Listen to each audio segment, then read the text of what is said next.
The iron door slammed shut behind Marcus Holloway with a finality that echoed through the vast stone chamber like a death knell. He didn't turn around. There was no point. The heavy bolt sliding into place on the other side told him everything he needed to know. There would be no escape through that door, not unless someone on the outside willed it. And the people who had brought him here had made it abundantly clear that his exit depended entirely on what happened in the hours to come. Marcus stood perfectly still, his breath forming small clouds in the frigid air. The chamber stretched before him like something pulled from a fever dream, ancient and impossibly grand, with vaulted ceilings that disappeared into darkness above. Stone columns rose like the bones of some colossal beast, their surfaces carved with symbols he couldn't decipher, worn smooth by centuries of existence. The walls themselves seemed to breathe with age, every crack and crevice holding secrets that predated modern civilization. But it wasn't the architecture that made his heart thunder against his ribs. It was them. 7 vampire women stood arranged in a loose semicircle before him, and the sight of them stole the breath from his lungs. They were simultaneously the most beautiful and most terrifying beings he had ever witnessed. Each stood with an otherworldly grace that made ordinary human movement seem clumsy by comparison.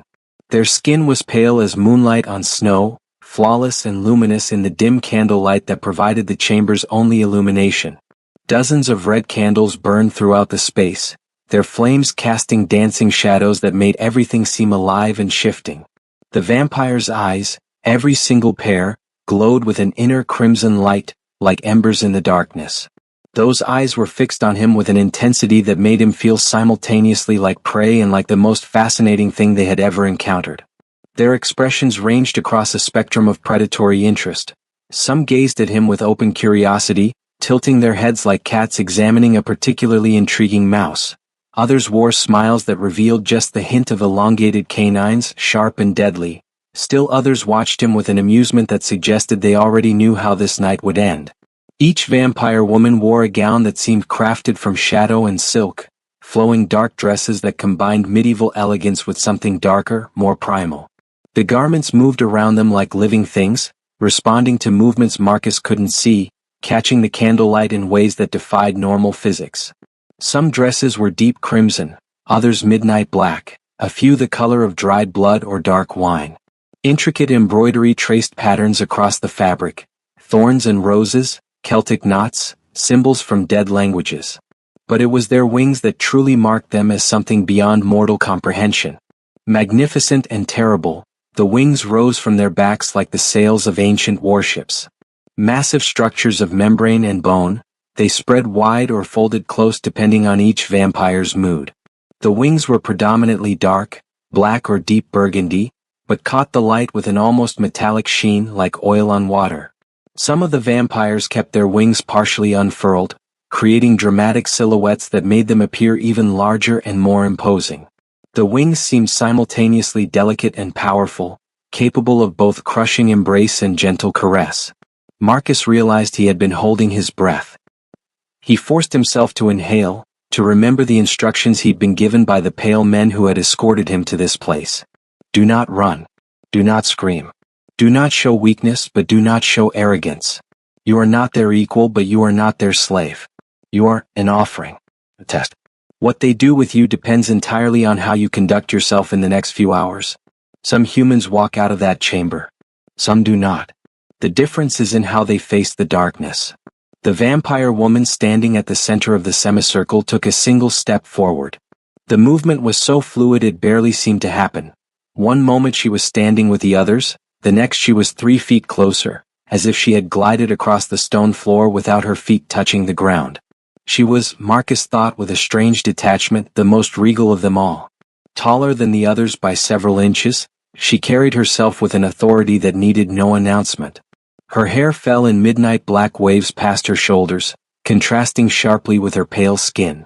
Her dress was the color of fresh blood, with gold embroidery that caught the candlelight and threw it back in warm flickers. A circlet of dark metal rested on her brow, set with a single ruby that seemed to pulse with its own heartbeat. When she spoke, her voice filled the chamber with a richness that made Marcus think of ancient music, of songs sung in the courts of long-dead kings. A human, she said, and the word carried layers of meaning, Curiosity, amusement, hunger, and something else Marcus couldn't quite identify. How delightfully unexpected. Do you know why you are here, little mortal? Marcus found his voice, surprised that it came out steady. I was told I was selected. I was told this was an honor, though no one would explain what kind of honor involves being locked in a room with. He gestured at them, at their predatory beauty, their inhuman perfection. With ladies such as yourselves. A ripple of laughter moved through the group, musical and dangerous, like crystal bells with razor edges. Ladies, one of the vampires repeated, her voice carrying a mocking lilt. She was slender even by their standards, with silver blonde hair that seemed to glow in the darkness. Her wings were a deep purple-black, and she kept them partially spread in a display that Marcus suspected was meant to intimidate. Such quaint terminology. We have been called many things across the centuries, but ladies is among the more amusing. What would you prefer? Marcus asked, and immediately wondered if the question was too bold. But the lead vampire, the one with the circlet, smiled, and there was genuine pleasure in the expression. Boldness. Good. We have no use for cowering, whimpering creatures. She began to circle him slowly, her movements predatory and assessing. The other vampires shifted, adjusting their positions to maintain the semicircle as their apparent leader moved. You may call us what we are. We are vampires. We are the bloodborne. We are the daughters of eternal night. I am Seraphine, first among this coven, and these are my sisters in darkness. As Seraphine circled him, Marcus forced himself to remain still, to turn his head and follow her with his eyes but not to pivot his entire body like a nervous rabbit. He could feel the weight of all their gazes on him, studying him with an intensity that made his skin prickle. As for why you are here, Seraphine continued, completing her circle and coming to stand directly in front of him once more, that is a more complex question than you might imagine. Tell me, Marcus Holloway. Yes, we know your name, we know many things about you. What do you know of our kind? What stories did your human society tell you about vampires? Marcus swallowed, considering his words carefully. The truth seemed safer than any lie. Contradictions, he said. Some stories say you're monsters who drain humans of blood and life. Others say you're cursed beings, tragic and romantic. Some claim you're demons, others say you're just humans with a disease. The scientific community insists you don't exist at all, that you're myth and legend. But I'm standing here, so clearly they're wrong about that last part. Another ripple of laughter, this time with less mockery in it. Contradictions, Seraphine repeated, seeming pleased by the answer.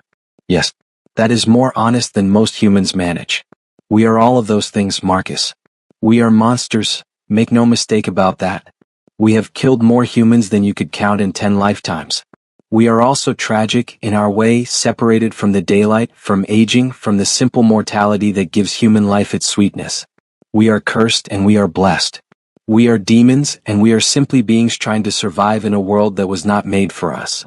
She reached out, and Marcus forced himself not to flinch as her hand, cold as winter stone, touched his cheek.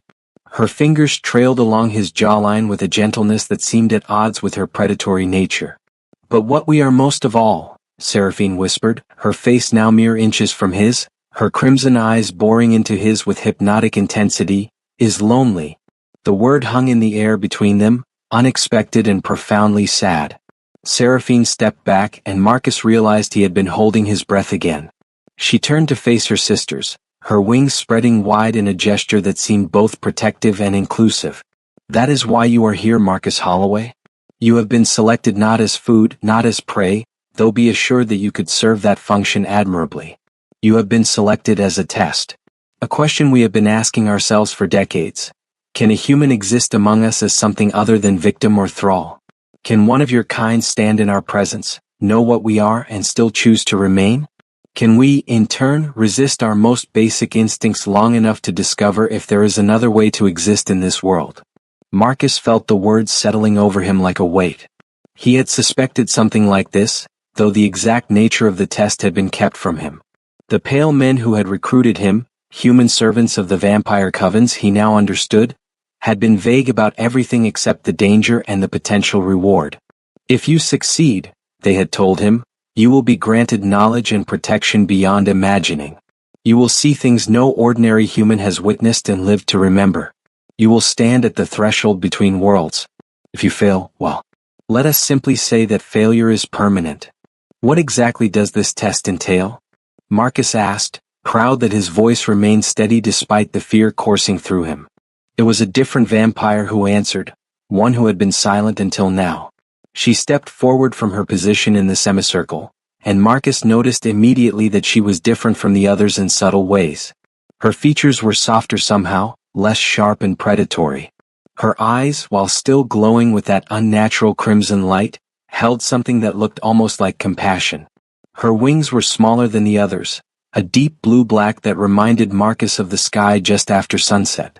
My name is Lyanna, she said, her voice gentler than Seraphine's though no less musical. And the test is both simple and impossibly complex. You will remain in this chamber with us through the night, from now until dawn breaks over the mountains beyond these walls. During that time we will speak with you, question you, observe you. We will test your resolve, your intelligence, your capacity for understanding things that exist outside human comprehension. And yes, we will test your fear. She moved closer, and Marcus saw a sadness in her eyes that seemed to carry the weight of centuries. We will push you to your limits, Marcus. We will show you aspects of our nature that might horrify you. We will tempt you, challenge you, perhaps even hurt you, though not permanently unless you give us cause. And through all of this you must remain yourself. You must not break into mindless terror, but neither must you pretend to be unafraid. You must not grovel, but neither must you challenge us with false bravado. You must be genuinely, authentically human in all its messy, complicated glory. And if I succeed? Marcus asked. Seraphine's smile was sharp as broken glass.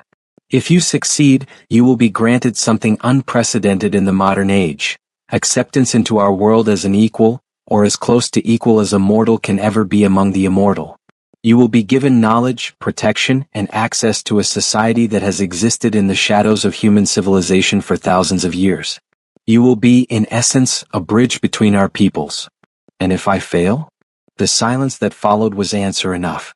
Marcus saw it in their eyes, in the way several of the vampires licked their lips with unconscious hunger. If he failed, if he broke down into screaming terror, or if he proved boring or disappointing, or if he simply couldn't maintain his humanity under pressure, then he would become food.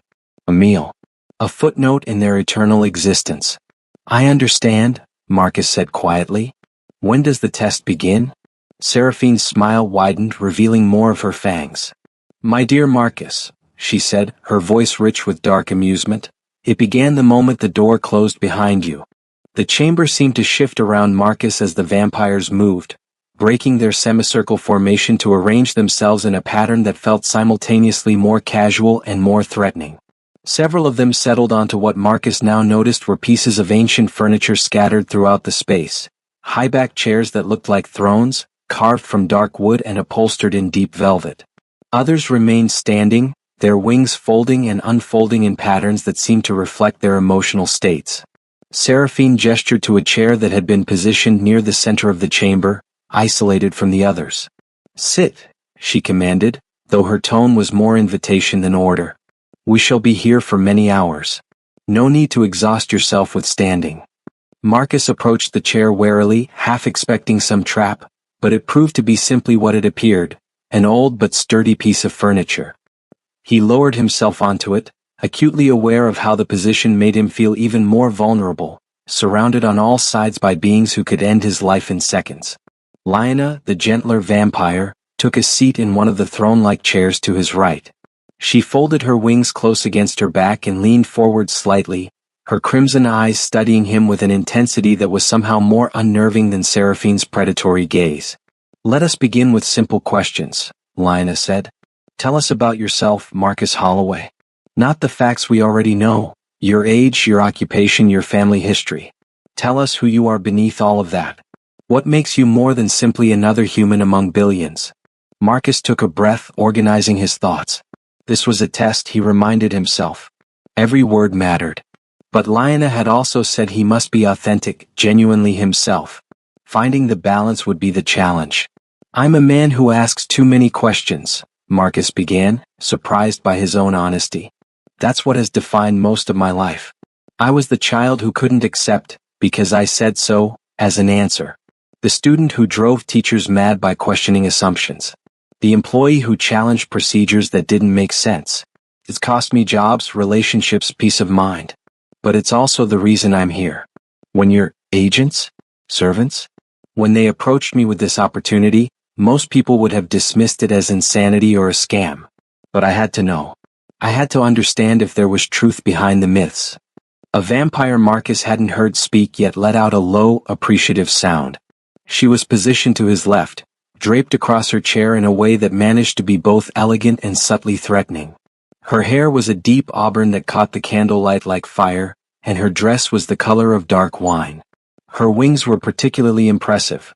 Larger than most of the others, a deep crimson with black veining that looked like lightning strikes across dark sky. Curiosity, the auburn-haired vampire said, rolling the word around in her mouth like she was tasting it. A dangerous quality in a human. Curiosity leads you places you should not go, shows you things you should not see. The curious human is the one who opens the door to the basement, enters the abandoned house, investigates the strange sound in the darkness. The curious human is the one who dies first in every cautionary tale your kind tells. Perhaps, Marcus acknowledged. But curiosity is also what drives progress, discovery, understanding. Every scientific advancement, every exploration of new territory, every expansion of human knowledge began with someone being curious enough to ask, what if? Yes, it's dangerous. Yes, it can lead to destruction. But it can also lead to transcendence. Seraphine, who had been standing near the chamber's far wall, moved suddenly, crossing the distance to Marcus's chair in a motion too fast for his eyes to properly track. One moment she was 20 feet away, the next she was directly behind him, her hands resting on the back of his chair, her face close enough to his that he could feel the unnatural cold radiating from her skin. Transcendence, she whispered directly into his ear, and Marcus felt a shiver run down his spine that had nothing to do with temperature. An interesting word choice. Do you seek transcendence, Marcus? Do you wish to rise above your mortal limitations? Is that why you agreed to come here? Do you harbor a secret desire to become like us? It was a trap, Marcus realized immediately. The wrong answer could end this test very quickly. If he said yes, he would seem like a naive fool chasing fantasy. If he said no too quickly, it might seem like a lie or an insult to their nature. I seek understanding, Marcus said carefully, forcing himself not to pull away from Seraphine's proximity. I won't pretend that the idea of immortality isn't seductive. What human can honestly say they've never wondered what it would be like to transcend death? But I'm also not naive enough to think that what you have is simply a gift without cost. Immortality means watching everyone you love age and die. It means existing outside of human society, forever apart. It means sustaining yourself on the blood of living beings. Those aren't costs I'm certain I would be willing to pay, even for eternity. Seraphine pulled back slightly, and Marcus could hear the smile in her voice. Honest? Good. We have no patience for fawning admirers who see only the romance and none of the reality. She moved to stand in front of him again, her wings spreading wide in a gesture that filled his entire field of vision. But your answer reveals something deeper. You speak of watching loved ones die as a cost. Tell me, Marcus, who would you mourn? What attachments bind you to your mortal life? The question struck deeper than Marcus had expected. He thought of his sister Emma, 5 years younger, brilliant and troubled in equal measure. He thought of his few close friends scattered across the country, connected now mostly through occasional messages and yearly gatherings. He thought of his parents, both gone now. His mother to cancer 3 years ago, his father to a heart attack just 6 months past. My sister, Marcus said quietly. Emma. She's the only family I have left. We're not particularly close. We went through a difficult period after our parents died, said things we probably shouldn't have. But she's still the person in this world who shares my history, who remembers the same childhood, who understands where I came from. Losing her to time while I remained would be... He trailed off, unable to finish the thought. Lyanna leaned forward in her chair, and when she spoke, her voice carried a gentleness that seemed at odds with her predatory nature. Would be unbearable, she finished for him. Yes, we know. Each of us in this chamber has experienced that loss, Marcus. Some of us many times over. She rose from her chair and moved closer, kneeling beside Marcus so that their eyes were level. Up close, he could see details he had missed before. The way her crimson eyes had flecks of gold in them, the faint pattern of veins just visible beneath her pale skin, the way her lips were tinged with the faintest hint of blue, as if she were perpetually cold. "I had a sister once," Lina said softly. "Human like I was human before my transformation. Her name was Catherine and she was everything good in the world, kind, generous, full of laughter. When I became what I am now, I thought I could keep her in my life. I thought I could hide my nature, visit her under cover of darkness, maintain our bond despite what I had become. For a few years it worked, but she aged Marcus.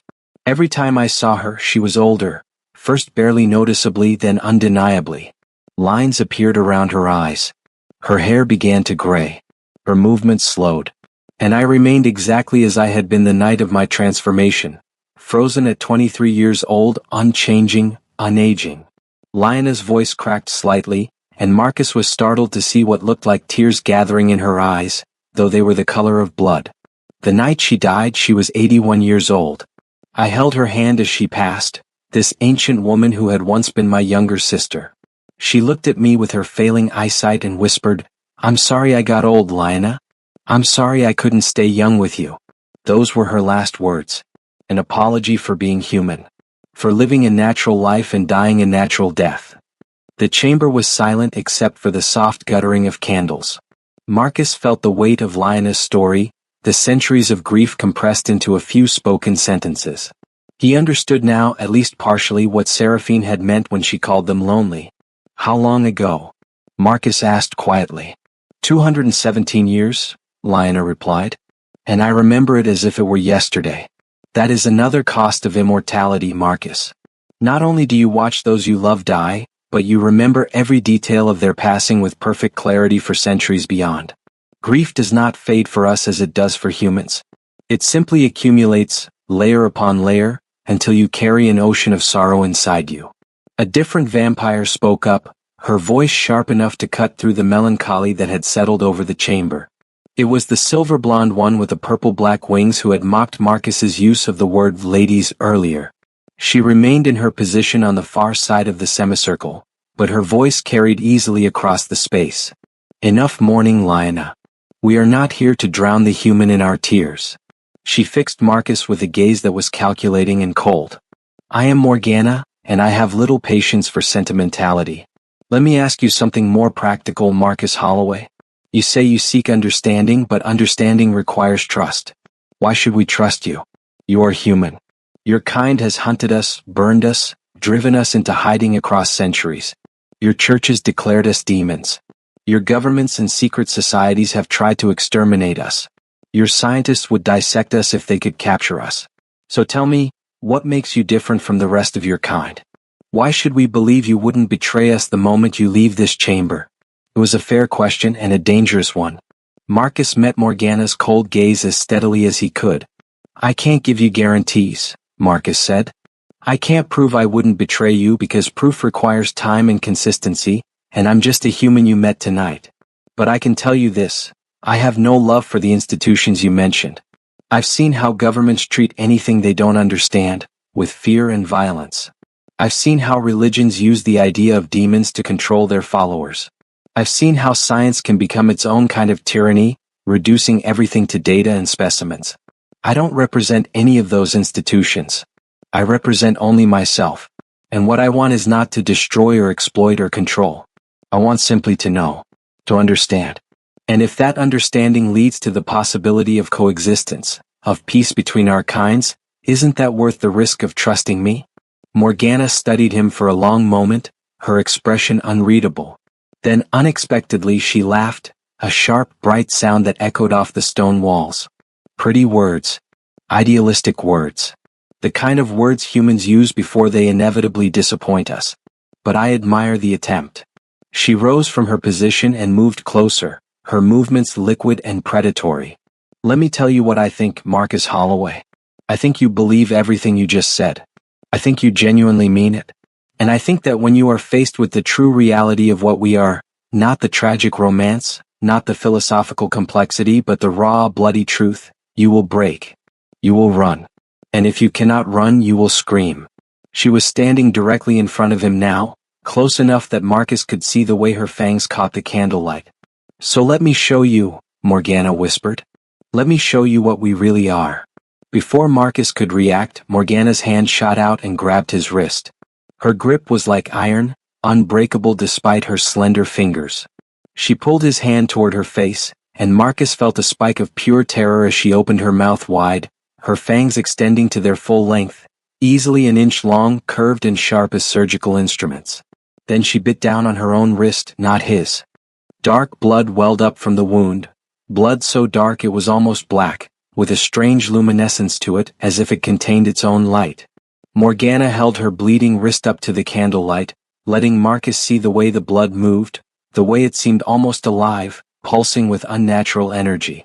"This is what flows through our veins," Morgana said, her voice taking on a hypnotic quality. "Not the blood we take from humans, that is merely food, fuel, sustenance. This is our blood, the essence of what we are. It is corruption and power and eternity distilled into liquid form.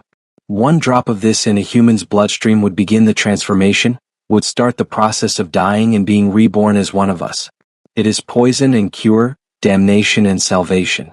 It is what makes us stronger than any human, faster than any human, more deadly than any human. And it is why we will never truly die unless someone takes our head or burns us to ash." She lowered her wrist, and Marcus watched in fascination and horror as the wound closed itself within seconds, the flesh knitting back together until no scar remained. "This is not poetry," Morgana continued. "This is not philosophy or romance or tragic beauty. This is biology of a sort your scientists cannot explain. We are predators, Marcus. We are creatures that exist by consuming the life force of other beings. Yes, we can be cultured and civilized. We can wear beautiful clothes and live in elegant chambers and speak with sophistication. But beneath all of that, we are hunters. And you are prey. That is the fundamental truth that no amount of pretty conversation can erase." The chamber was silent. Marcus could feel every eye on him watching for his reaction. This was the test within the test, he realized. They had shown him compassion and shared their grief, but now they were showing him the horror. They needed to see how he would react to both sides of their nature. Marcus took a slow breath, forcing his racing heart to calm. "I understand," he said quietly. "And I'm not going to pretend that what you just showed me doesn't terrify me on some level. It does. You're dangerous. You are predatory. You could kill me without effort if you chose to. But here's what I also understand. You're not mindless killers. If you were, I would already be dead. You're showing me this not to frighten me into submission, but to see if I can accept the totality of what you are. You want to know if I can look at the monster and still see the person. If I can acknowledge the predator without losing sight of the intelligence behind the eyes." He met Morgana's gaze steadily. "You are dangerous, but so are humans in our own way. We may not have supernatural powers, but we have weapons that can kill thousands in moments. We have cruelty that needs no curse or transformation to explain it.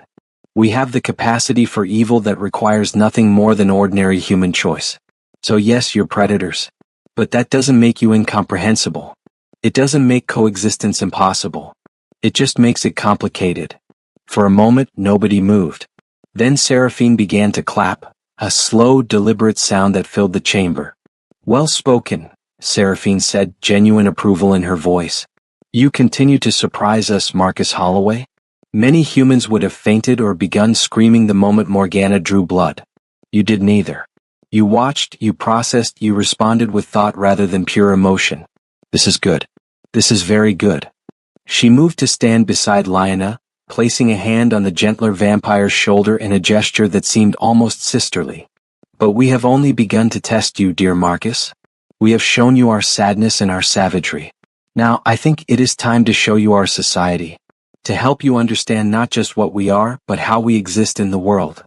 Seraphine moved to one of the massive stone walls, where Marcus now noticed a series of frames hanging in the shadows. She gestured toward them with a sweep of her hand, and at some unspoken command, several of the candles near the wall brightened, their flames growing taller and casting more light on what hung there. They were paintings, dozens of them, arranged in a pattern that seemed to follow a chronological progression.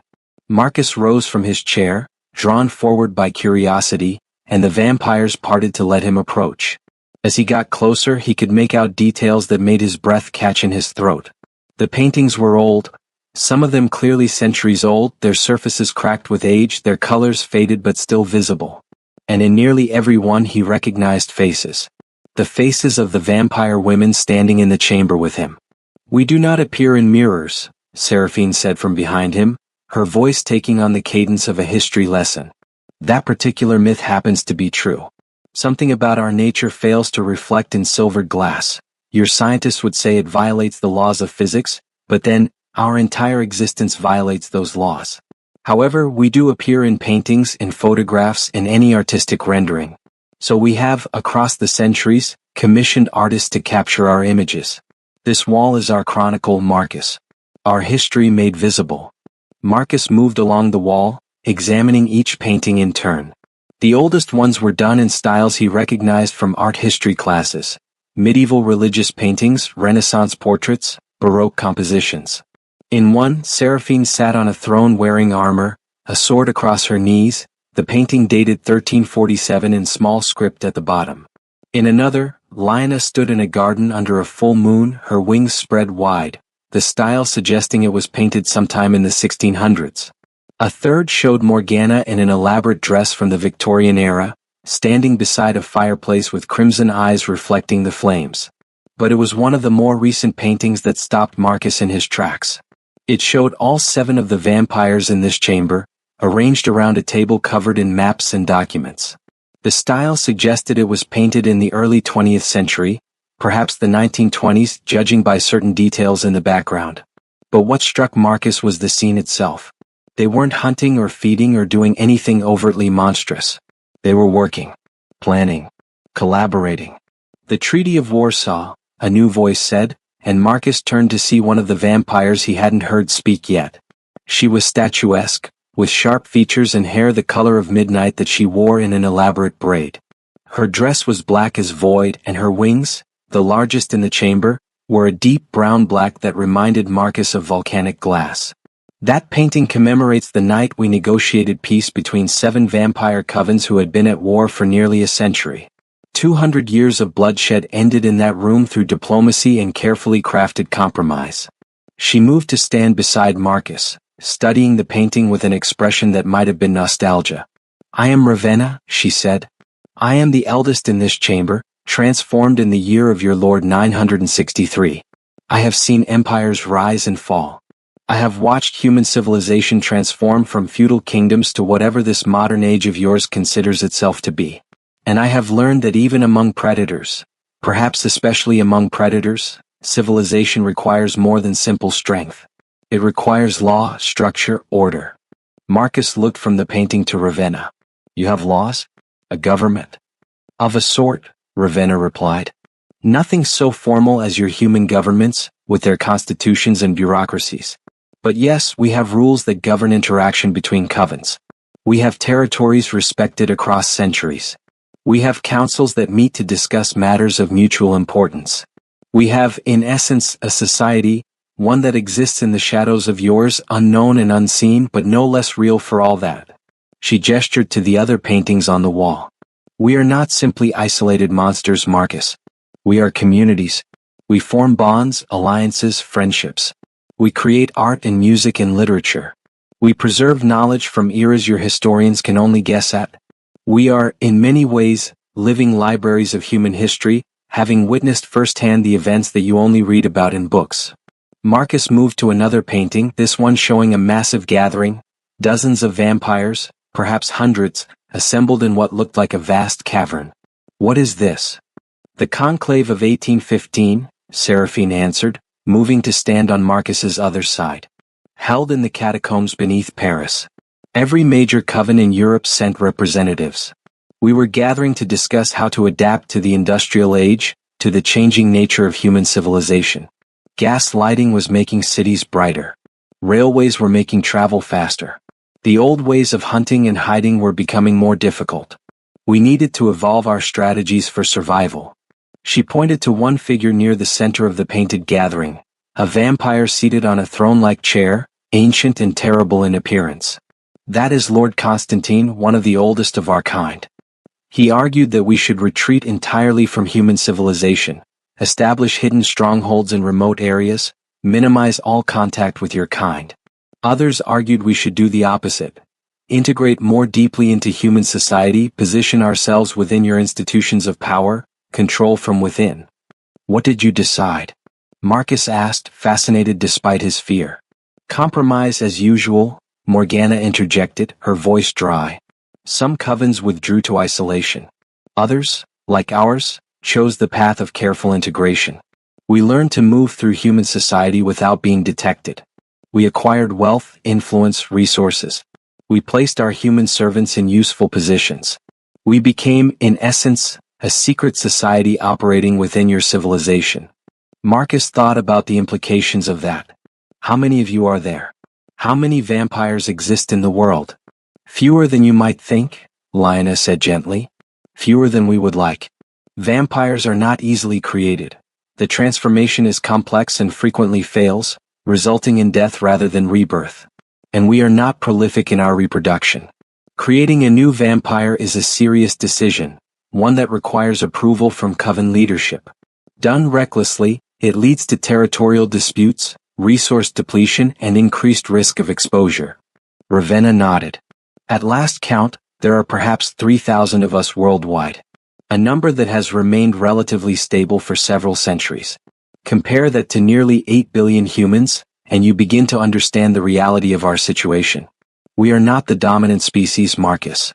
We are an endangered one. The words hung in the air, and Marcus felt his entire understanding of the situation shifting. He had walked into this chamber thinking of himself as prey, as the vulnerable one. But what Ravenna was describing was a different dynamic entirely. A rare and struggling species trying to survive in a world increasingly hostile to their existence. Is that why you're doing this? Marcus asked. This test, this attempt to find a human who can exist among you? Because you need allies? Partly, Seraphine admitted. But it is more complex than simple pragmatism. Yes, we need humans who can serve as bridges, who can help us navigate your increasingly technological world. But we also, she paused, seeming to search for words. We also need connection, Marcus. We need to know that we are not simply predators and prey. We need to know that coexistence is possible not just for survival but for meaning. A fifth vampire spoke for the first time, her voice barely above a whisper but somehow carrying clearly through the chamber. She had been so still and quiet that Marcus had almost forgotten her presence. She sat in one of the high-backed chairs in the deepest shadows, and when she leaned forward into the candlelight, Marcus saw that she was the youngest looking of them all, appearing no older than 17 or 18 at her transformation. Her hair was a pale blonde, almost white, and her eyes held a melancholy that seemed to dwarf even Lyanna's sadness. I am Isolde, she said softly. Transformed at the age of 17, 400 years ago. I have been a teenager for 4 centuries, Marcus. Frozen in a body that will never age, will never mature beyond this adolescent form. I cannot walk among humans without arousing suspicion. I am too young looking to be taken seriously, yet I carry the knowledge and experience of someone who has lived through centuries. I am eternally caught between child and adult, belonging fully to neither category. She rose from her chair and moved closer, and Marcus could see the profound loneliness in her eyes. For beings like me, connection with humans is even more complicated. Adults see me and think of me as a child. Young people see me and sense something wrong, something that doesn't fit. I am isolated by my own appearance, trapped in a form that prevents genuine interaction. So when Seraphine proposed this test, this attempt to find a human who could truly see us rather than just our surfaces, I was the first to volunteer to participate. Because I need to know if it is possible for someone to look at me and see past the 17-year-old face to the 400-year-old mind. Marcus felt a wave of compassion for this ancient being trapped in a teenage body. I can't imagine how difficult that must be, he said quietly. No, Isolde agreed. You cannot. No human can, because you all age and die within a single human lifetime. You don't understand what it means to be frozen in a single moment forever. But your sympathy is noted and appreciated. The 7th vampire had remained silent through all of this, positioned near the chamber's entrance. She was different from the others in bearing. Where they carried themselves with elegance or predatory grace, she had the stance of a warrior. Her muscles were more defined, visible even through her dark dress, and she wore what looked like leather bracers on her forearms. Her wings were solid black, and her hair was cut shorter than the others, just past her shoulders, more practical than decorative. Now she stepped forward, her boots making distinct sounds on the stone floor. "I am Kira," she said, her voice carrying the crisp edge of someone accustomed to giving orders. "I am the protector of this coven, the one who ensures our safety from outside threats. And I have questions for you, Marcus, that are more direct than the philosophical musings of my sisters." She moved to stand directly in front of him, her posture confrontational but not overtly threatening. "You have heard our histories. You have seen our pain and our society. But here is what I need to know. If you leave this chamber alive, if you are granted entry into our world, what will you do with that knowledge? Because knowledge is power, Marcus, and power can be used to help or to harm. I need to know what you would choose." It was a test of a different kind, Marcus realized. Kira wasn't interested in his philosophy or his capacity for empathy. She wanted practical assurance that he wouldn't become a threat. "I would use it to build bridges," Marcus said, meeting her gaze steadily. "To create understanding between our peoples. To find ways for humans and vampires to coexist without the fear and violence that has characterized the relationship for so long. And I would do everything in my power to protect the secret of your existence from those who would use it to harm you." "Pretty words," Kira said, echoing Morgana's earlier skepticism. "But words are easy. Actions define us. So let me pose a hypothetical. You leave this chamber. You return to your human life. A month passes and you discover that a vampire, not one of us but another of our kind, has killed someone you care about. Killed them and fed on them and left their drained corpse to be discovered. What do? Do you maintain your commitment to coexistence? Or do you seek revenge?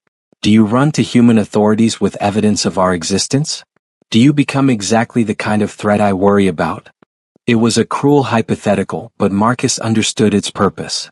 Kira was pushing him to consider the worst-case scenario, to think past the philosophical ideals to the messy reality of what coexistence might actually entail. "I don't know," Marcus said honestly. "I'd like to say I would maintain my principles, that I would seek justice through proper channels rather than revenge. But I'm not naive enough to claim absolute certainty about how I would react in a moment of profound grief and rage. What I can tell you is this. I understand that any species has individuals who commit terrible acts. If a vampire killed someone I loved, that would be the action of that individual vampire, not proof that all vampires are monsters. Just as I wouldn't condemn all humans because some humans commit murder." Kira studied him for a long moment, her expression unreadable. Then unexpectedly she nodded. "That may be the most honest answer anyone has given me in a century. Most would claim they would be perfectly rational, perfectly controlled, never admitting the reality of human emotion.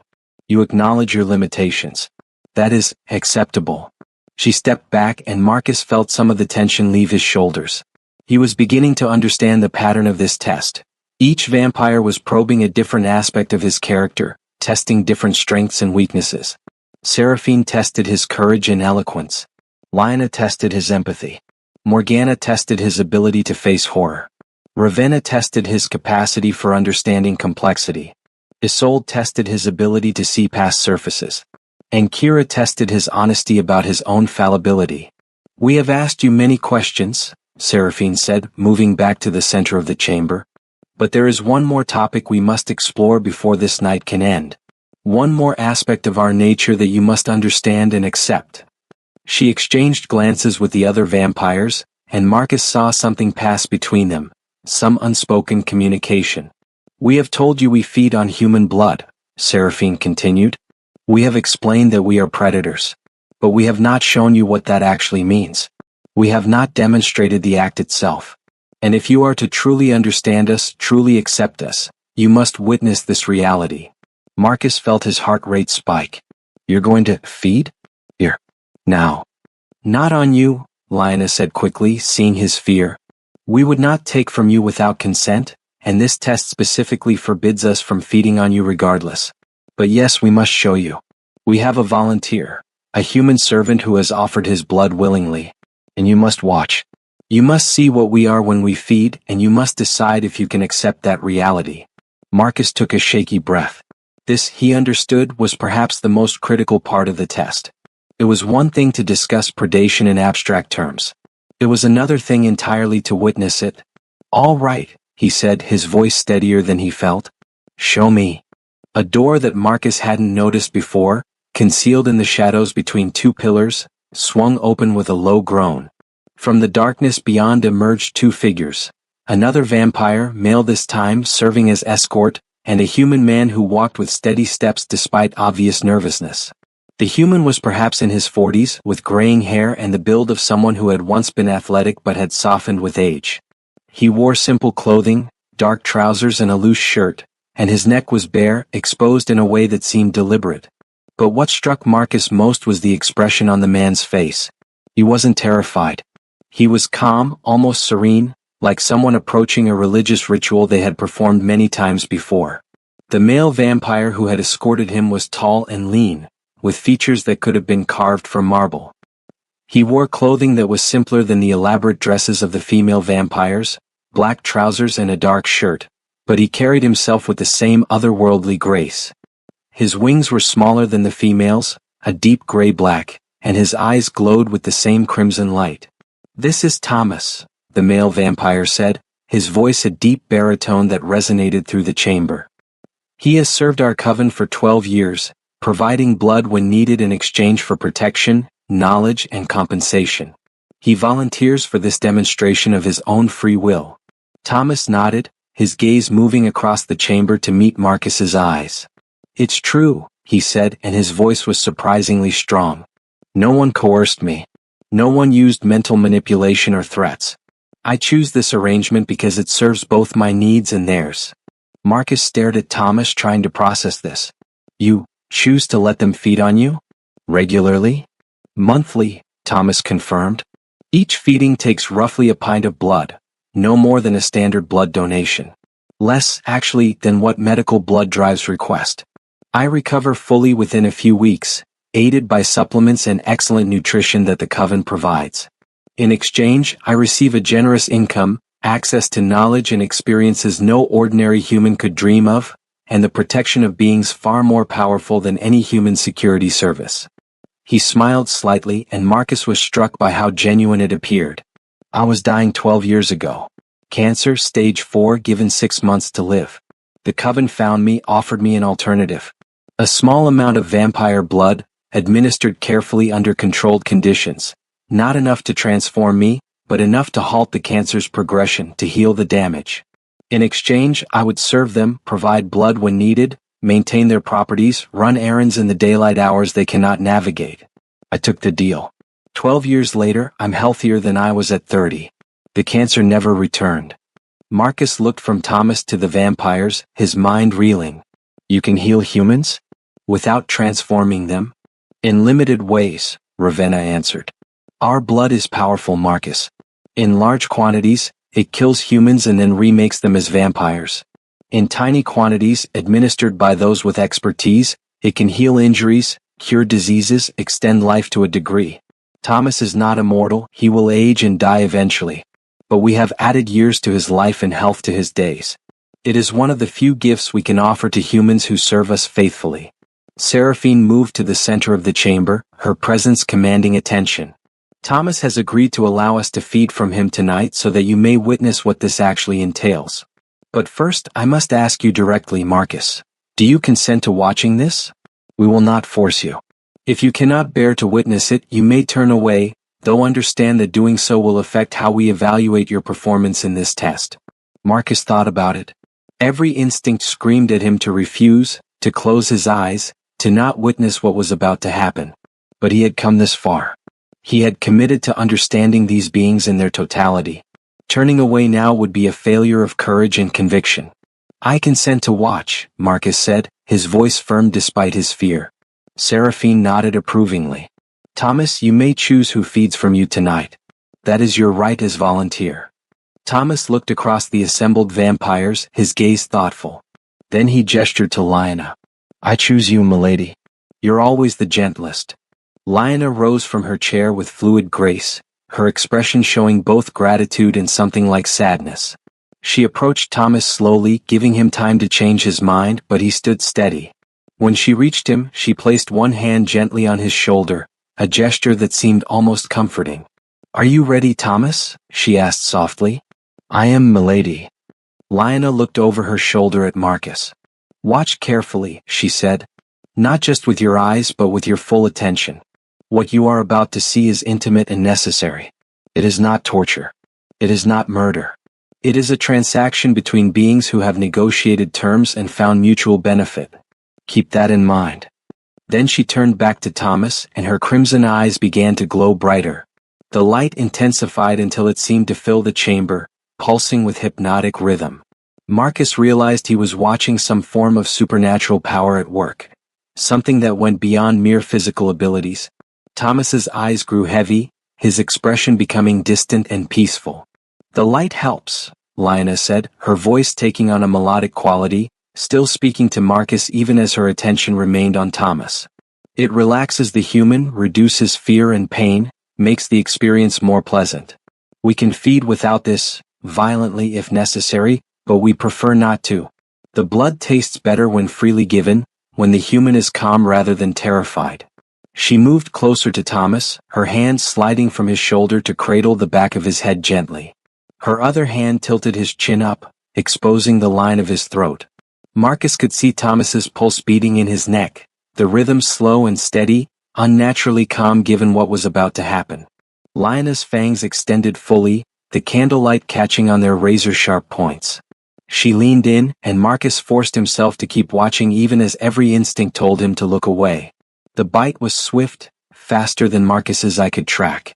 One moment Lyanna's fangs were visible, the next they were buried in Thomas's throat. Marcus saw the man's body tense for just a fraction of a second, then relax completely, his eyes fluttering closed. A sound escaped his lips, not a scream or a cry of pain, but something that sounded almost like a sigh of relief. Lyanna's throat moved as she drank, her wings spreading slightly in what Marcus recognized as an expression of satisfaction or pleasure.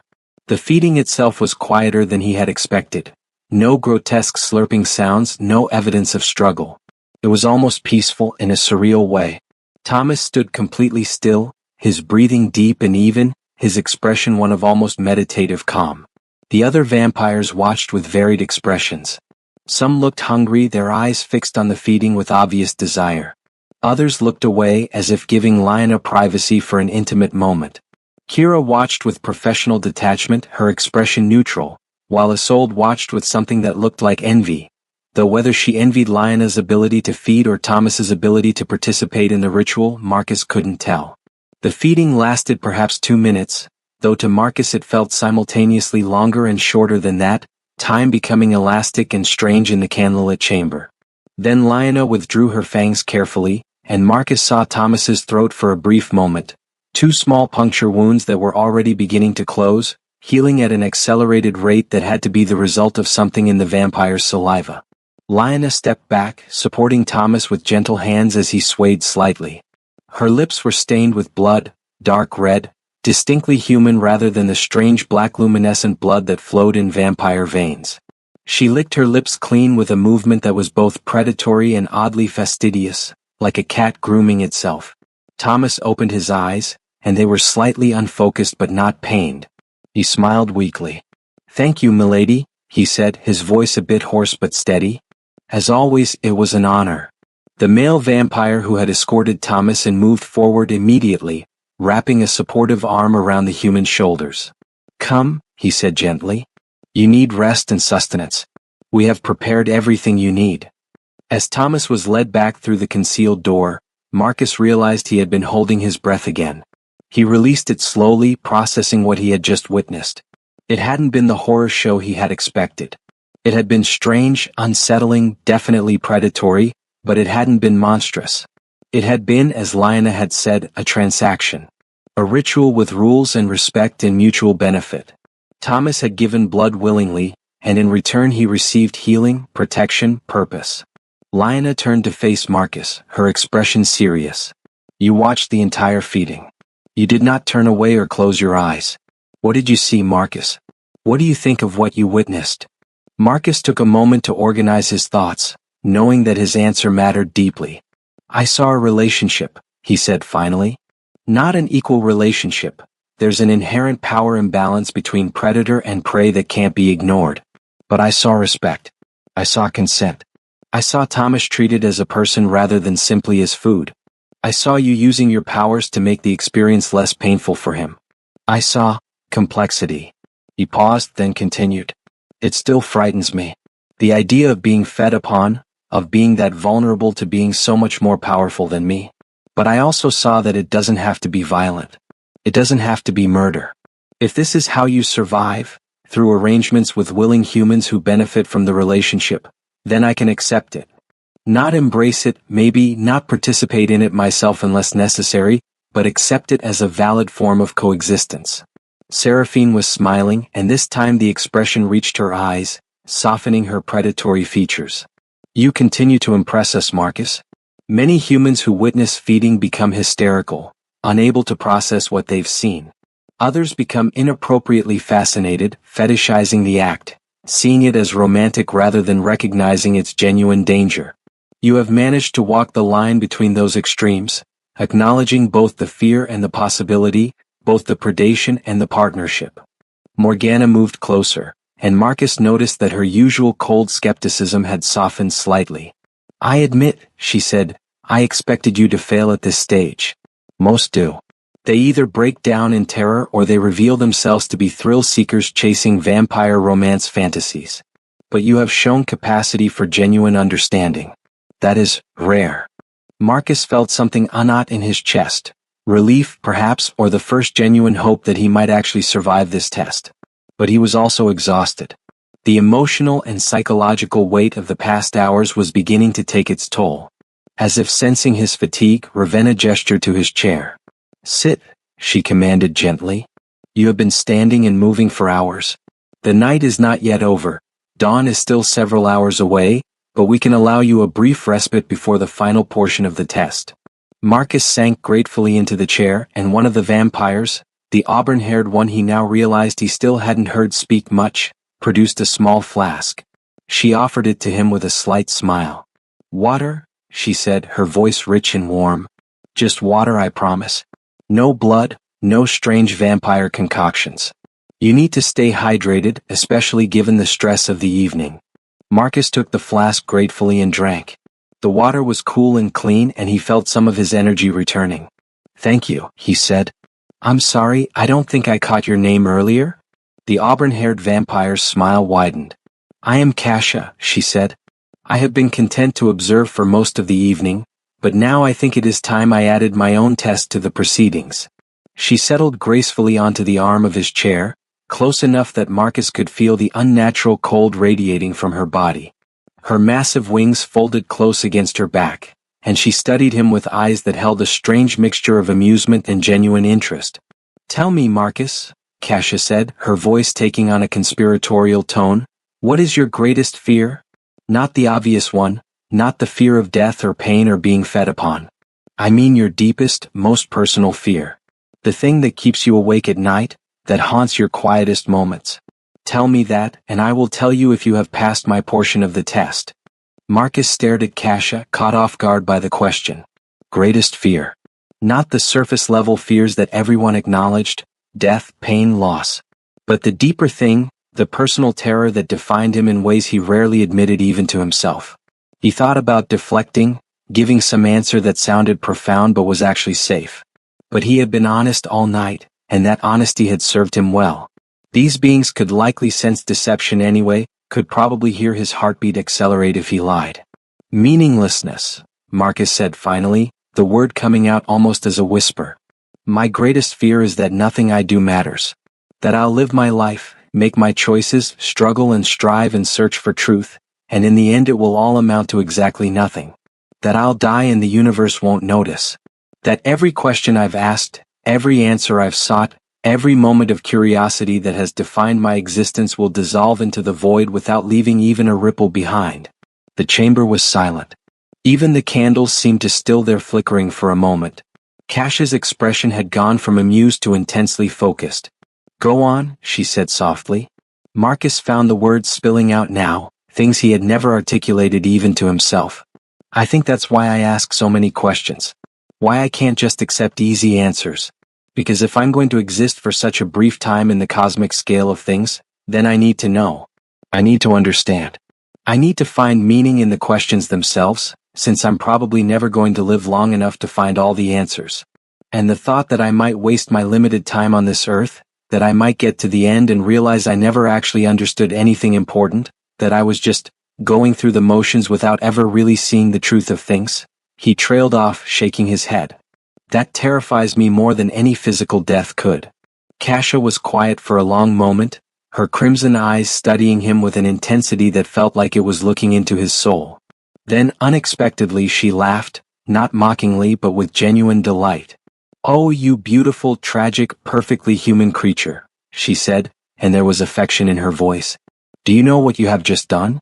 You have articulated the fear that drives half the creative and intellectual output of your entire species. The fear of meaninglessness, of insignificance, of cosmic irrelevance. It is the question behind every religion, every philosophy, every work of art that attempts to transcend the mundane. It is the most human fear there is, and you wear it openly." She reached out and placed one cold hand against Marcus's chest, over his heart. "Feel that?" she asked. "That beating, that rhythm, that insistence of life? That is meaning, Marcus. Right there. The fact that you fear meaninglessness proves that you are capable of recognizing meaning when you find it. The fact that you search for truth proves that truth exists to be found. You are not going through motions. You are engaging with existence in the deepest way a mortal being can. And that is never meaningless, even if it ends in death." Marcus felt something breaking open inside him. Some wall he had built around that fear, keeping it contained and unexamined. Kasia's words struck him with unexpected force, and he found his eyes stinging with tears he refused to let fall. "But it does end," Marcus said, his voice rough. "That's the thing I can't get past.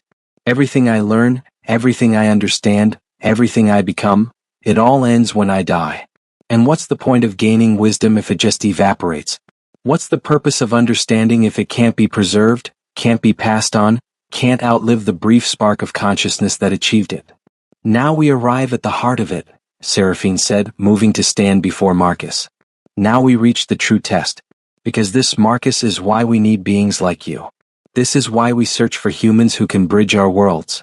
She knelt before him, bringing herself to his eye level, her wings spreading wide in a gesture that seemed almost protective. "You fear the brevity of your existence. You fear that your wisdom will die with you. But what if it didn't have to? What if there were beings who could preserve your knowledge, your insights, your accumulated understanding, and carry it forward through centuries? What if your brief spark of life could ignite a flame that burned for ages beyond your death?" Marcus stared at her, understanding dawning. "You're offering to remember me. To preserve what I learn and understand." "More than that," Ravenna interjected, rising from her chair. "We are offering you a place in our chronicles. We are offering to make your life meaningful by weaving it into a narrative that spans centuries. Every human who serves us faithfully, who contributes genuine value to our society, becomes part of our history. We do not simply remember them, we honor them. We tell their stories. We ensure that their contributions outlive their mortal spans." She moved to the wall of paintings and gestured to one Marcus hadn't examined closely before. It showed a human man, clearly human, no crimson eyes or fangs or wings, standing beside a vampire in what looked like a laboratory or library. The human was elderly, white-haired and wrinkled, but his eyes held sharp intelligence. The vampire beside him was holding a book, and both figures were looking at it with expressions of intense interest. "That is Dr. Wilhelm Hartmann," Ravenna said. "Human. Born in 1847, died in 1932. He was a scholar who discovered proof of our existence through meticulous research and, rather than exposing us, approached us with an offer of collaboration.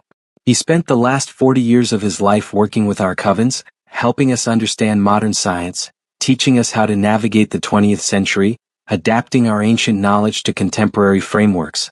In exchange, we taught him things your human universities could never have provided: direct testimony about historical events, access to texts and artifacts preserved from ancient civilizations, insights into the nature of consciousness and existence that we've accumulated across millennia." She touched the painting gently, reverently. "When he died at the age of 85, we held a ceremony in his honor that lasted 3 nights. We commissioned this painting. We preserved his writings in our archives. We ensured that every coven in Europe knew his name and his contributions. Dr. Hartmann has been dead for nearly a century, but we still speak of him. We still reference his work. His life had meaning that extends far beyond his biological death, because we chose to preserve and honor it. Marcus felt his throat tighten. This was it, the offer beneath the offer, the real purpose of this entire test. They weren't just evaluating whether he could coexist with them. They were evaluating whether he could serve as a bridge, a translator, a preserver of knowledge between their species. You're asking me to do what he did, Marcus said. To serve as a liaison. To help you navigate the modern world while learning from you about the ancient one. We are offering you that opportunity, Seraphine corrected. Whether you accept is your choice. This test was designed to determine if you have the capacity for such a role, the courage, the intelligence, the emotional resilience, the philosophical flexibility. You have demonstrated all of those qualities tonight, Marcus. You have exceeded our expectations in nearly every category. So now the question becomes, what do you want? It was the question Marcus had been avoiding, the one he hadn't let himself fully consider. What did he want from this encounter? What was he hoping to gain or achieve? I want what I've always wanted, Marcus said slowly, working through his thoughts as he spoke. I want to understand. I want to know things that others don't know, see things that others don't see, comprehend truths that others miss entirely. I want my life to matter, to have impact beyond my limited years. I want, he paused, then finished with quiet intensity, I want meaning. Real, lasting, undeniable meaning. The kind that survives death. Isolde moved forward, and when she spoke, her young voice carried the weight of her 4 centuries of existence. That is what we can offer you, Marcus. Not immortality, we will not transform you, will not make you one of us unless you explicitly request it someday far in the future, and even then it would require extensive consideration and approval. But we can offer you a life of profound meaning. We can offer you knowledge that no university grants, experiences that no ordinary human can claim, impact that resonates through centuries. We can offer you the certainty that when you die, you will be remembered and honored by beings who do not forget. She reached out and took Marcus's hand, her grip cold but gentle. I envy you in a way. You have the possibility of a meaningful mortal life, something I will never experience. You can live knowing that each day brings you closer to death, and therefore each day matters intensely. We immortals struggle with that. When you have infinite time, individual moments lose their preciousness. But you can experience both the intensity of mortal existence and the legacy of immortal remembrance. That is a rare and precious combination. Marcus looked around the chamber at these 7 impossible beings, each of them so different yet bound together by centuries of shared existence. He thought about everything he had witnessed this night, their pain and their predation, their society and their loneliness, their power and their vulnerability. He thought about what they were offering and what it would cost. If I accept, Marcus said carefully, what exactly would my life look like? What would you expect from me? Kira, ever practical, answered. You would maintain your human life on the surface, your job, your home, your relationships with other humans. We would not sever you from your own kind, that would be counterproductive and cruel. But you would also have a secondary existence, a nightlife if you will. You would meet with us regularly, perhaps weekly, perhaps more often depending on needs and circumstances. You would serve as an advisor on contemporary human society, helping us navigate technologies and social changes we don't fully understand. You would learn from us. We would teach you history, philosophy, supernatural lore, survival skills. You would eventually be trusted with significant responsibilities, perhaps managing human servants, perhaps representing us in dealings with other supernatural entities, perhaps conducting research on topics of mutual interest. And you would be protected, Morgana added. Any who tried to harm you would answer to this entire coven and our allies. You would have resources at your disposal that wealth alone could never purchase. You would have access to knowledge that scholars would kill to obtain. And yes, you would have the certainty that your life and work would be preserved and honored after your death. But you would also be taking risks, Lyanna said, her voice carrying a note of warning. Association with us makes you a target for vampire hunters, for rival covens, for supernatural entities that might try to use you against us. You would be learning secrets that could endanger you if they fell into the wrong hands. You would be living a double life, keeping huge truths hidden from most of the humans you interact with. You would be accepting a burden of knowledge that cannot be unlearned, cannot be forgotten, cannot be shared with those outside our circle. Marcus absorbed all of this, weighing the costs against the benefits. He realized exactly what he had always wanted. A life of meaning and purpose, access to hidden truths, the chance to bridge worlds and preserve knowledge. But it was also dangerous, complicated, isolating in its own way. I need to ask one more question, Marcus said. What happens if I say no? If I decide this isn't what I want, that I can't accept the risks or the responsibilities? Do I leave this chamber alive? Seraphine's expression was unreadable. That depends, she said. If you refuse because you are frightened, because you lack the courage to embrace what we offer, then no, you do not leave alive. We cannot risk someone knowing our secrets who lacks the strength to keep them. But if you refuse after genuine consideration, if you decline because you honestly believe this path is not right for you despite understanding and respecting what we are, then yes, you may leave alive. We would modify your memories, not erase them entirely but blur them, make them seem dreamlike and uncertain. You would remember this night as a strange experience, perhaps a vivid hallucination, but not with the clarity needed to endanger us. And you would return to your ordinary human life, unchanged except for a lingering sense that you encountered something profound that you can't quite recall. It was more than Marcus had dared hope for, a genuine choice with survival possible regardless of which option he selected. That in itself told him something important about these beings. They were dangerous, yes, but they were also capable of mercy, of respecting autonomy even when it would be easier to simply eliminate threats. I need a moment, Marcus said, to think, to really consider what I'm choosing. Take your time, Ravenna said. We have hours yet before dawn. This is perhaps the most important decision you will ever make. It deserves careful thought. Marcus closed his eyes, blocking out the visual input so he could focus entirely on his internal deliberation. He thought about his life as it currently existed.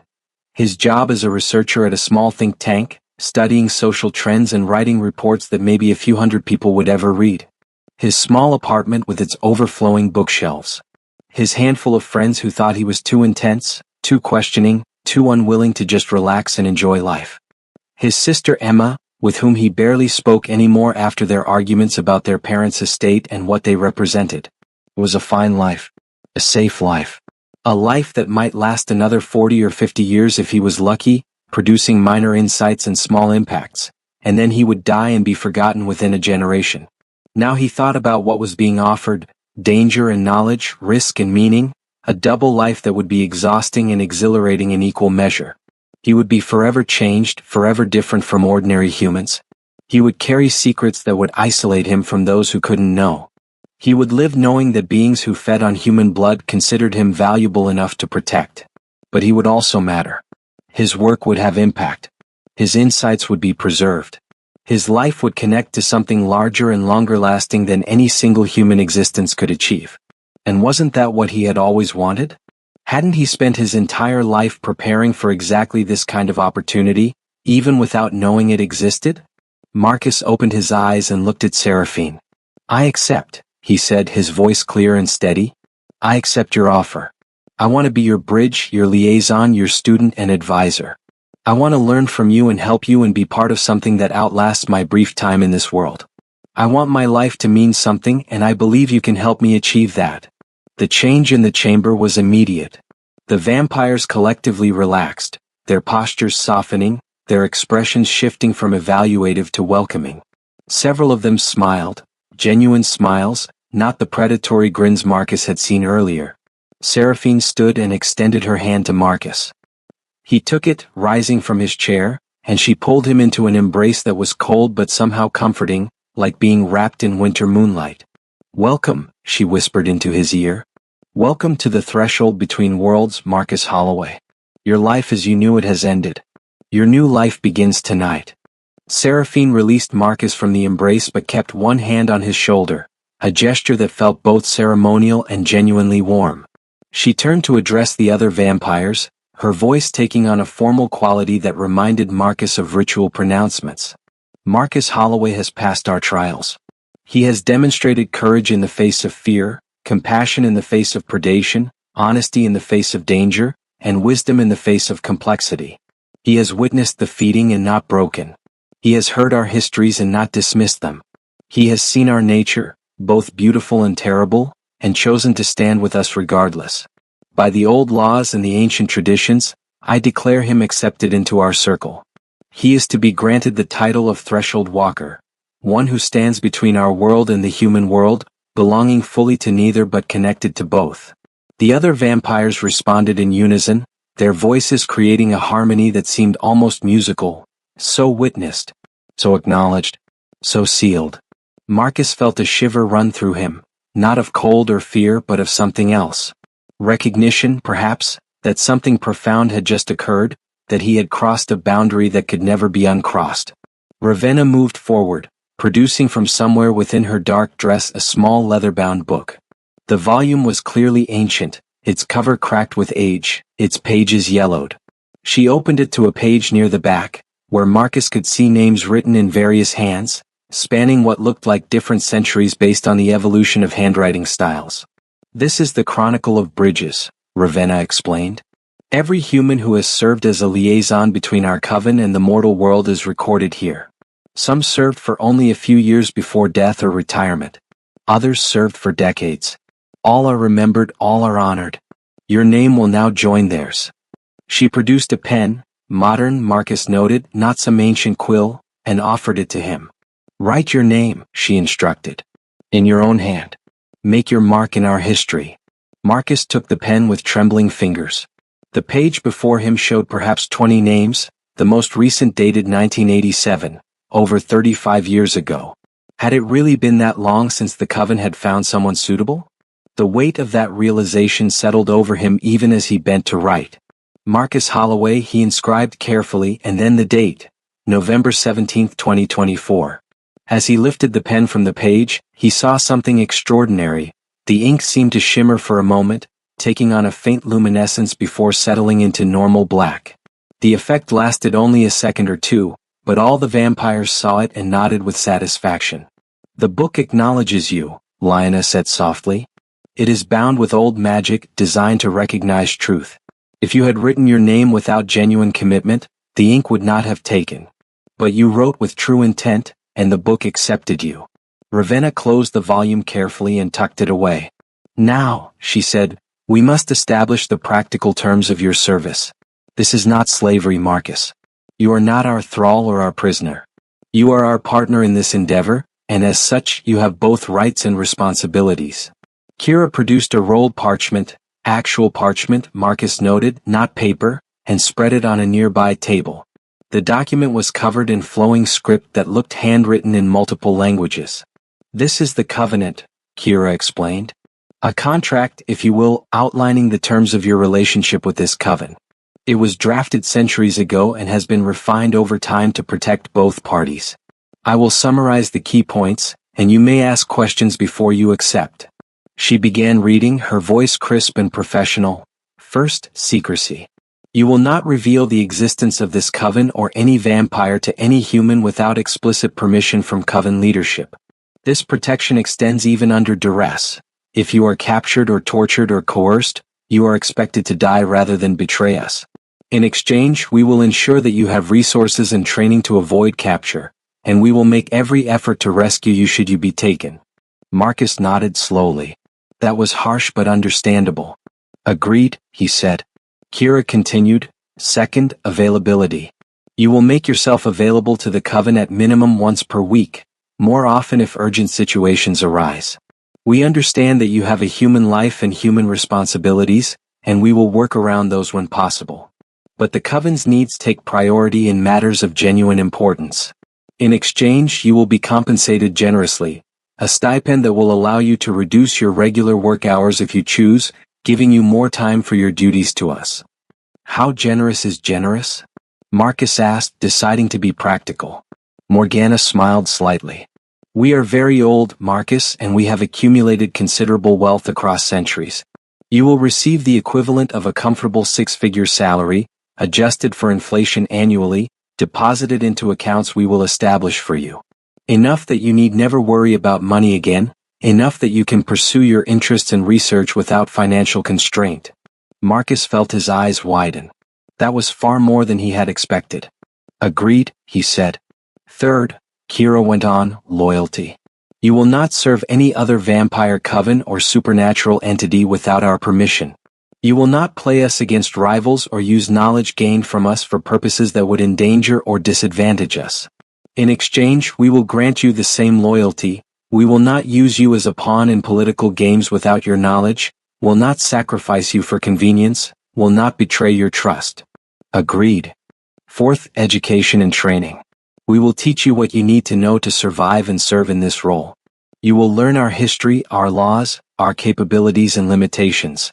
You will be trained in self-defense, both mundane and supernatural.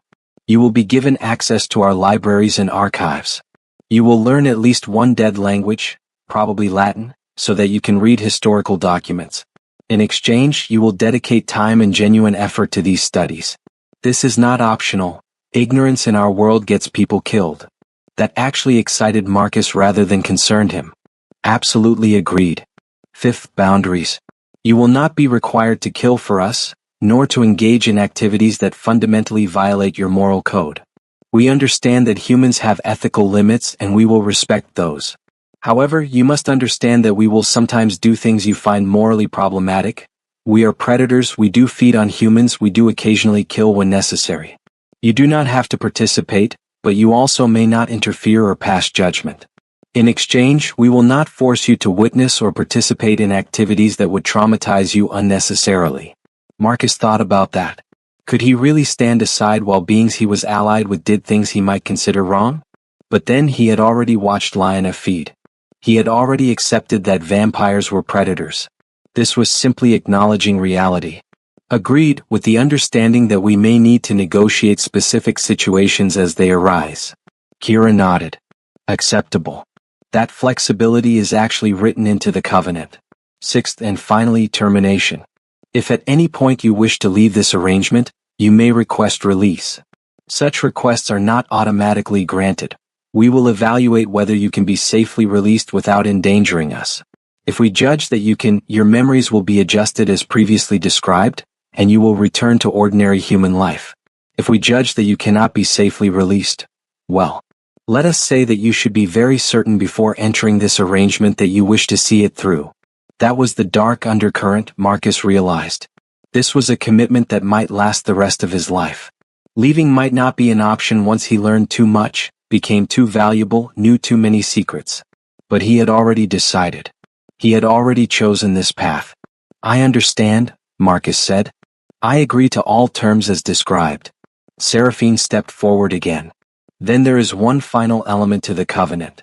A binding to make it more than just words on paper. She produced a small knife, more of a ceremonial dagger really, with an ornate handle and a blade that gleamed in the candlelight. I will need a drop of your blood, Marcus. Just a single drop, freely given, to seal the agreement. Marcus extended his hand without hesitation. Seraphine made the smallest of cuts on his index finger. He barely felt it, and caught the blood that welled up on the blade of the knife. Then she pressed her own finger to the blade, and Marcus saw the strange dark luminescent vampire blood mix with his red human blood on the metal. The mixture glowed, actually glowed, with a light that was neither red nor the dark shimmer of vampire blood but something entirely new, a blue-white radiance that seemed to pulse with life. Seraphine touched the blade to the parchment of the covenant, leaving a mark where the two bloods had mingled. The parchment absorbed the light, and for a moment symbols flared across its surface, symbols that Marcus didn't recognize but that felt ancient and powerful. Then they faded, leaving only the text and a small mark where Seraphine had touched the blood to the page. It is done, Seraphine said, her voice carrying weight and finality. You are bound to us and we to you. Welcome, Marcus Holloway, Threshold Walker. Welcome to Eternity's Edge. The other vampires moved forward, and one by one, they each clasped Marcus's hand or touched his shoulder, a gesture of acceptance, of welcome, of acknowledgement. Even Morgana, whose skepticism had been the sharpest, gripped his hand firmly and nodded with what looked like respect. When they had all greeted him, Lyanna smiled gently. You must be exhausted, she said. You have been tested and pushed and challenged for hours. The night is nearly over, dawn will break in less than an hour. We should return you to your human life so that you may rest. Marcus realized she was right. He was exhausted, running on pure adrenaline at this point. The emotional and psychological weight of the night was catching up to him now that the immediate danger had passed. What happens next? Marcus asked. Tomorrow night or the next time we meet, what do I do? Seraphine gestured and one of the concealed doors opened. The male vampire who had escorted Thomas earlier entered, now carrying what looked like a leather messenger bag. This contains materials you will need, Seraphine explained as the male vampire handed the bag to Marcus. A phone that connects directly to us, secured and encrypted.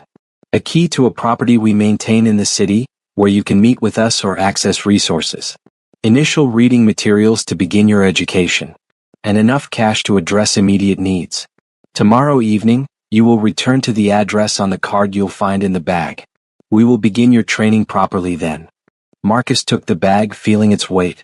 Everything was happening so fast now, the transition from test subject to accepted member feeling almost surreal.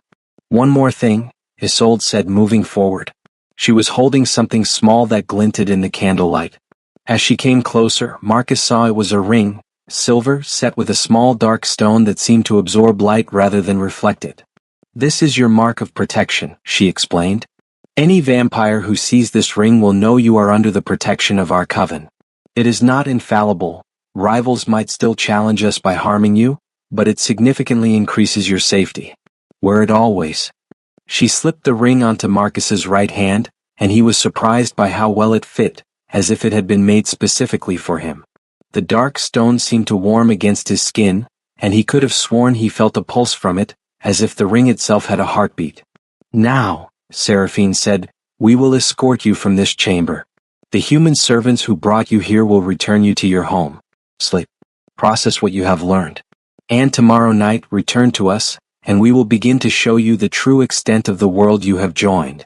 Marcus was led through a different door than the one through which he had entered, this one opening onto a corridor lit by modern electric lights, a jarring contrast to the ancient chamber.